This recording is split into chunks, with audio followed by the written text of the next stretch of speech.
Right now, somewhere in Manhattan, a bond trader is staring at a screen with a black background and orange text.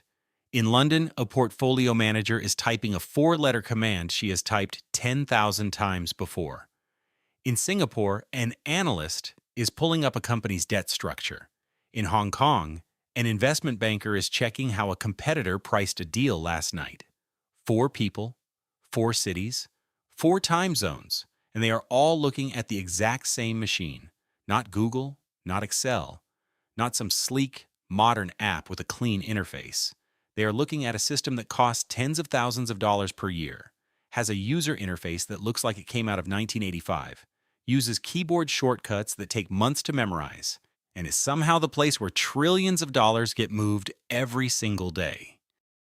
In finance, there are companies that make money by selling stocks, companies that make money by selling bonds, companies that make money managing other people's wealth. But Bloomberg does something far more powerful than any of that. Bloomberg sells the nervous system that Wall Street runs on. And once you understand how that nervous system was built, you start to realize something strange. Nobody can replace it. Not because they haven't tried, because the machine has become the market itself. So what exactly is a Bloomberg Terminal? On the surface, it's a software platform. You log in, and you get a screen full of data, news, charts, and command lines. But that description completely undersells what it actually does. The terminal gives you real-time prices on stocks, bonds, currencies, commodities, derivatives, and basically anything else that trades anywhere in the world. It gives you financial news that often arrives faster than what you'd see on television or any public website. It gives you company filings, balance sheets, historical trading data, analyst estimates, and ownership records. It gives you sophisticated tools for pricing bonds, modeling portfolios, running risk scenarios, and analyzing derivatives.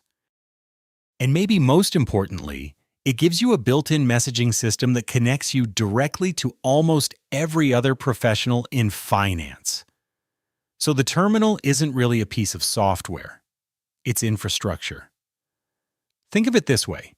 If Google is where regular people search for information on the internet, Bloomberg is where Wall Street searches for the truth of the market. That distinction matters a lot because once a tool becomes the way an entire industry sees reality, it stops being a product and starts being a foundation. And to understand how that happened, you have to go back to one man who got fired from a job and decided to fix something that nobody else seemed to notice was broken. The story starts in the late 1970s and early 1980s. Wall Street was changing fast. Bond markets were getting more complex, electronic trading was emerging, and the demand for real-time financial information was exploding. Michael Bloomberg was working at Salomon Brothers, one of the most powerful trading firms of that era. Then in 1981, he was let go.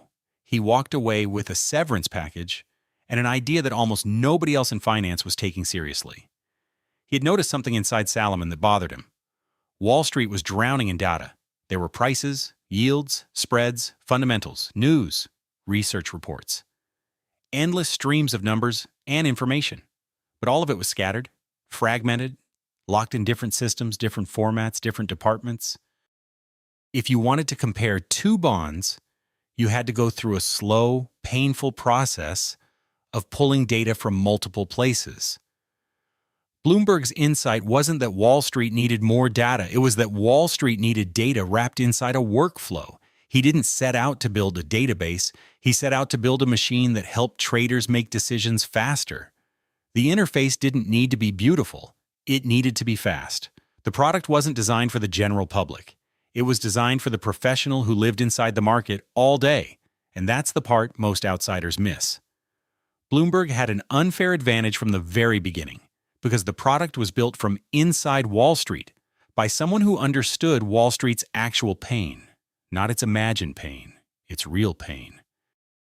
And that DNA still defines the company today.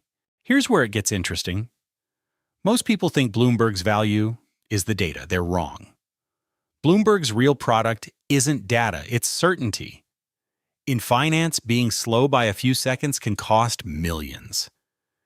Getting a single number wrong can lead to a decision that wipes out a position.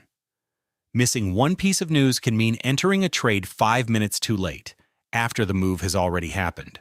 Bloomberg solves 3 problems that nothing else solves at the same time. The first is speed. News and prices arrive on the terminal faster than they reach the broader public, and in a market measured in milliseconds, that gap is everything. The second is reliability. When you see a number on a Bloomberg terminal, you trust it. More importantly, you trust that everyone else on Wall Street is seeing the same number. That shared trust is incredibly hard to build, and it took decades. The third is standardization. The same ticker, the same lookup command, the same reference data, the same conventions, across every desk, every firm, every country. When an analyst in Frankfurt and a trader in New York and a fund manager in Tokyo all talk about the same bond, they are pulling from the same shared layer of truth. And here's the line that captures the whole thing. In an industry where everyone is trying to know things 5 seconds before everyone else, Bloomberg isn't just selling information. Bloomberg is selling the feeling that you are not blind. That feeling, once you have it, is almost impossible to give up, and that's where the real lock-in begins. Because the most dangerous thing about Bloomberg isn't the data, it's the network. Bloomberg has its own internal messaging system, and almost everyone in professional finance is on it. Traders, brokers, bankers, fund managers, analysts, salespeople, hiss and maltarombas. They all live inside that chat. It's how trades get negotiated, how quotes get sent, how relationships get maintained, how rumors travel, how deals get done. Now think about what that means. If you decide to leave Bloomberg, you're not just switching software. You're losing the data feed your team is trained on. You're losing the workflow your colleagues built their habits around. You're losing the communication channel you use to talk to counterparties at other firms. You're losing your message history, your contacts, your shortcuts, your saved screens, and your ability to speak the same operational language as the rest of the market. Bloomberg, in a single subscription, replaces what would otherwise need to be WhatsApp, Excel, Reuters, Google Search, TradingView, Slack, and a serious chunk of bond pricing infrastructure. All rolled into one tool, designed specifically for finance professionals. And here's the cycle that locks the whole thing in. The more people who use Bloomberg, the more useful Bloomberg becomes. The more useful it becomes, the harder it is to leave. The harder it is to leave, the more pricing power Bloomberg has. That's not a moat. That's a fortress with the drawbridge welded shut. Now you might be wondering something. If Bloomberg is so dominant, why does the terminal still look like it does? Open it up and you see a black screen. Dense rows of orange and amber text, cryptic 4-letter commands, no real animations, no modern design language. To an outsider, it looks ancient. To a designer, it looks like a crime scene. But to the people who actually use it, that interface is a feature, not a bug. There are 3 reasons. First, speed of execution. Professionals don't want to click through menus and hover over tooltips. They want to type a few keys and get an answer. The command-driven interface is built for muscle memory, and muscle memory is faster than any mouse. Second, information density. A modern app might show you one chart and a clean sidebar. A Bloomberg screen shows you 12 panels of live data on one monitor. When your job is to track everything at once, density beats minimalism every time. Third, professional habit. Once a trader has spent 5 years on the terminal, the commands are wired into their hands. Asking them to switch to a prettier interface is like asking a concert pianist to play with mittens on. So the message is simple. Bloomberg doesn't need to be beautiful for outsiders. It needs to be fast for the person betting hundreds of millions of dollars before lunch. In consumer tech, beauty and ease win. In finance infrastructure, depth, speed, and familiarity win. Bloomberg figured that out a long time ago, and it has never let go of that principle. So let's talk about the business itself, because once you understand how the product works, The business model is genuinely staggering. The terminal is sold by subscription, and a single seat costs tens of thousands of dollars per year. By any normal software standard, that price would be insane. But Bloomberg's customers aren't normal software customers. They are banks, hedge funds, asset managers, insurance companies, trading firms, and government institutions. Places where a single trade can be worth more than a terminal subscription will cost over a lifetime. For them, the price is rounding error. Now look at the structure. The revenue is recurring, billed every year. The customers are some of the wealthiest institutions on the planet. The product is mission critical, meaning if it goes down, work literally stops.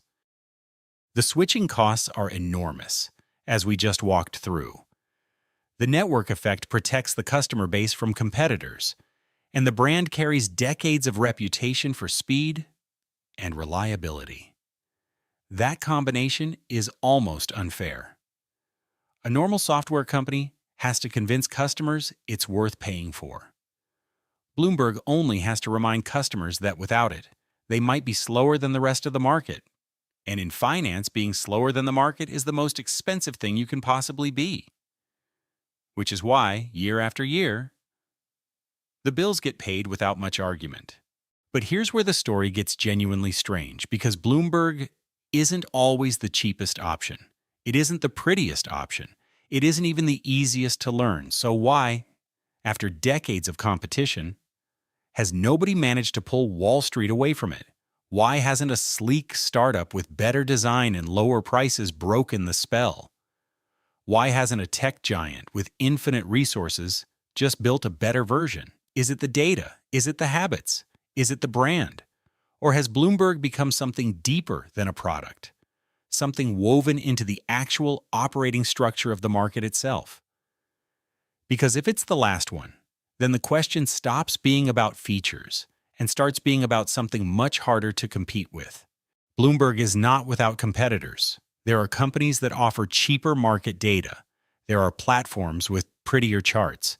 There are specialized tools for stock research, for fixed income analysis, for portfolio construction, for ESG metrics, for quant analytics, for chat. Each of them, taken individually, can sometimes beat Bloomberg in their specific niche. A dedicated charting tool can be more elegant. A specific data provider can be cheaper for one asset class. A workflow startup can solve one narrow problem better. But here's the catch. Bloomberg wins on the bundle. One tool might be cheaper for equity data. Another might be more powerful for derivatives. Another might be slicker for messaging. But Bloomberg pulls dozens of these functions into a single environment and, more importantly, it's already embedded in how the entire organization operates.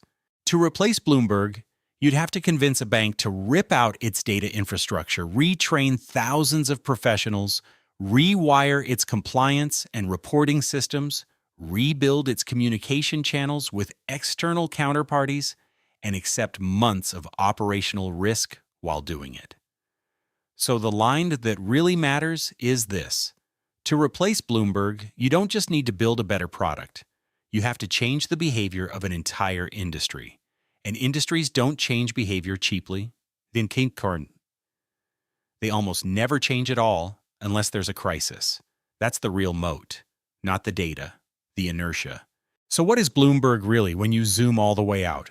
I think the most accurate description is this. Bloomberg is the nervous system of global finance. The data flowing through it is the signal. The news headlines are the electrical impulses. The terminal screens are the points of conscious perception.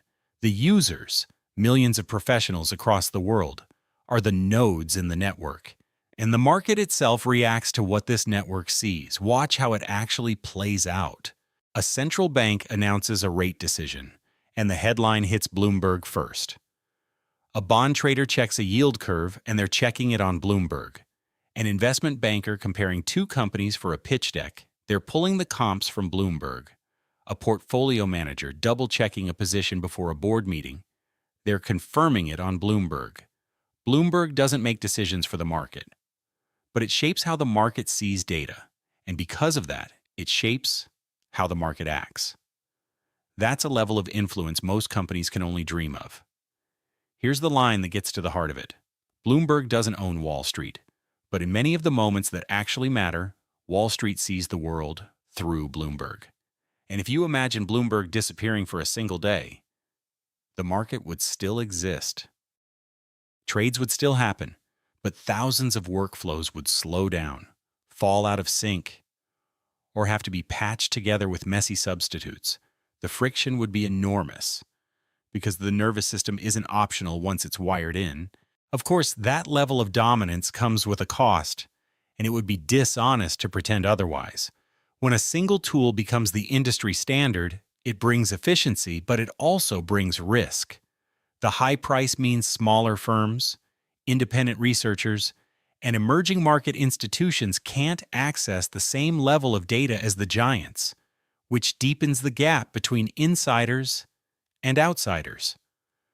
The dependency means that organizations have very little leverage to negotiate. Internal processes get welded to one vendor's design choices. A single provider becomes a potential bottleneck for the entire industry, and any outage, pricing change, or policy shift sends ripples everywhere. There's also a more subtle issue. When the entire market is looking at the same screens, the same data, the same headlines presented in the same order, you create a kind of synchronized perception. Everyone sees the same thing at the same moment, which can amplify herd behavior and concentrate reactions in ways that wouldn't happen if information were more distributed. So here's the uncomfortable question worth sitting with. When the entire market is staring at the same screen, is that transparency, or is it a new kind of centralized power, just dressed up in the language of efficiency? The answer probably depends on which side of the terminal you're sitting on. Step back from Bloomberg specifically, and there's a lesson here that applies to almost every powerful infrastructure company. The most successful companies don't stay visible, they become invisible. Nobody using a Bloomberg terminal thinks every morning, I'm using Bloomberg right now. They just think, I'm working. That's the highest state any infrastructure can reach, the moment when it stops being a tool and starts being the air people breathe at work. And from that, you can pull out a few principles that apply far beyond finance. The strongest products are not always the most beautiful ones. In B2B, switching cost is more durable than viral growth. Network effects inside specialized industries can be even stronger than network effects in consumer markets because the users are harder to recruit and harder to lose. Data only has a real value when it lives inside a workflow. And once a tool becomes the shared language of an industry, replacing it isn't a software problem anymore. It's a cultural problem.